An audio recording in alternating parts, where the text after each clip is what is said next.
The Bentley blower, one of the most iconic cars of the pre-war years. Developed by Sir Tim Birkin in a quest for more speed, in conjunction with Amherst Villiers, he attached a supercharger to the front of the car.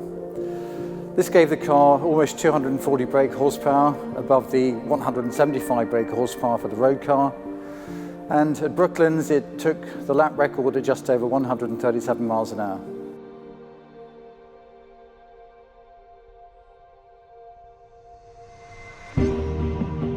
Bentley owns team car number 2, the most iconic, the most valuable, and the most campaigned team car of the 4.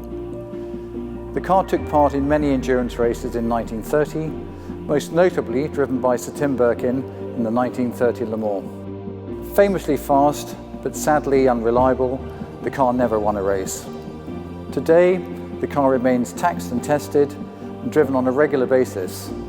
Recently, in our centenary year of 2019, the car completed the Mille Miglia without missing a beat.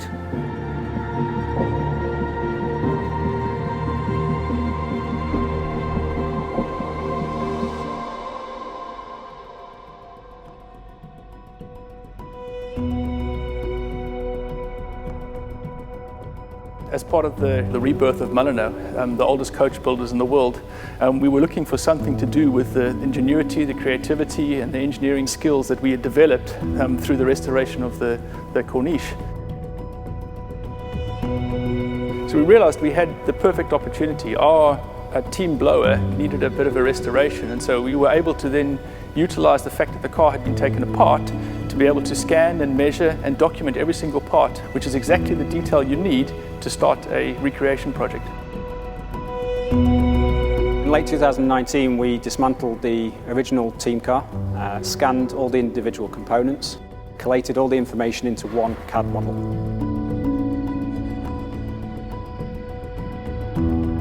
From that, we learnt a lot of history about the parts, a lot of history about the car. The chassis itself was twisted from several accidents that it had had in its racing career. We carefully restored and put the car back together, and in doing so we spent over 300 hours cleaning the car. When we'd learnt everything we could, we immediately started the engineering of Car Zero. We started the assembly of that car 7 months ago in a specially set up Mulliner workshop. We used the CAD model that we created and working with specialists around the country and experts to create nearly 2,000 parts required for the car. We used a supplier called Israel Newton and Sons who produced boilers for engines, steam engines.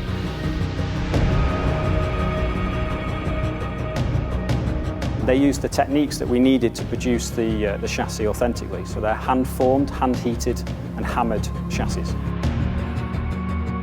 They're techniques that go back over 100 years, and they're also using original tools and fixtures for those parts. The same with the radiator. So we used a company called Vintage Radiators, again using all hand forming and techniques that were of the period when this car was originally created.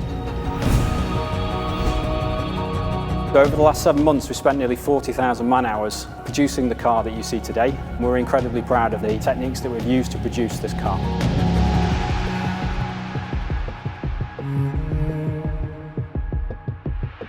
Recreating designs from the 1920s is an incredibly difficult and complex process. Fortunately, here in Mulliner, we have a large group of talented craftsmen working in metal and in wood and in leather that enable us to utilize those skills and look back at the designs from the past to create this new car. The new blowers have a brand new ash frame.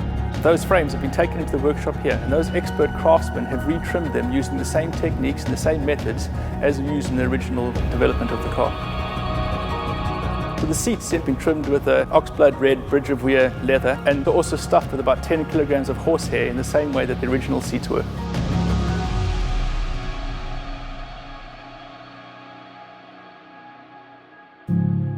We have created a brand new car that has all the essence and the engineering and the design of a car that's nearly 100 years old. And to see that come to life and to be to be recreated is an amazing experience. We're incredibly proud of what we've managed to achieve here.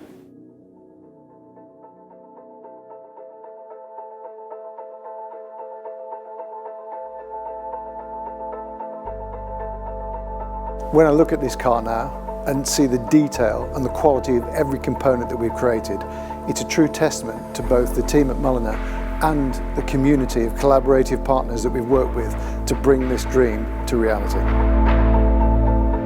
When we set out on this project for the continuation car, we never imagined how well it would turn out. The craftsmanship and the engineering of this car is absolutely world class.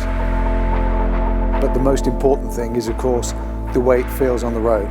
So now it's my great privilege to be the first person to drive it on the Bentley closed roads, and I think I'll go and do that right now, if you'll excuse me.